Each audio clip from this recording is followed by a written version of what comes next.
நீங்க நினைக்கிற மாதிரி மகாபலிபுரம் கடற்கரை கோவில் ஒண்ணு கிடையாது, மொத்தம் 7 கோவில் இருக்கு.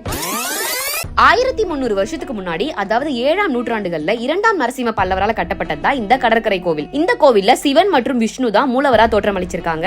1984ல யுனெஸ்கோ நம்ம மாமல்லபுர கடற்கரை கோவில உலக பாரம்பரிய சின்னமா அறிவிச்சிருக்காங்க. இதோ இப்ப நீங்க பாக்குற இந்த இடம் 1999ல தான் ஆர்கியாலஜி டிபார்ட்மெண்ட் கண்டுபிடிச்சிருக்காங்க. அதுக்கு முன்னாடி வரைக்குமே இந்த இடம் மண்ணுக்குள்ளதான் புதைஞ்சிருந்திருக்கு. இந்த இடத்தை பத்தி சொல்லணும்னா, என்னதான் கடல் பக்கத்திலே இருந்தாலும் இந்த குளத்துக்குள்ள இருக்க தண்ணி உப்பு கரிக்காதுன்னு சொல்றாங்க. அது மட்டும் இல்லாம எப்பெல்லாம் கடல் நீர் மட்டும் அதிகமாகுதோ அப்பெல்லாம் இந்த குளத்துல இருக்கிற தண்ணியுமே அதிகரிக்குமா. இந்த கோவில்ல உங்களால நிறைய நந்தி சிலைகளை பார்க்க முடியும். மொத்தம் இங்க 54 நந்தி சிலைகள் இருக்கிறதா சொல்றாங்க. இதை தாண்டி நிறைய பலிபீடங்களையுமே உங்களால பார்க்க முடியும். சைனீஸ் டிராவலரான யுவான் சுவாங்கும் மார்க்கோ போலோவும் இந்த இடத்தை பத்தி 7 பக்கோடாஸ்னு எழுதியிருக்காங்க. அதாவது 7 கோயில்கள்னு அர்த்தம். இவங்க தான் இந்த கோயில் மாதிரி இன்னும் 6 கோவில் இருந்துச்சுன்னு சொல்லியிருக்காங்க. 13th செஞ்சுரியில வந்த சுனாமில தான் அந்த கோயில்கள் எல்லாம் கடலுக்குள்ள போயிருக்குன்னு சொல்லியிருக்காங்க. இந்த கோயில்ல பழங்காலத்துல யூஸ் பண்ண பிரிக்ஸ் எல்லாம் கூட கண்டுபிடிச்சிருக்காங்க.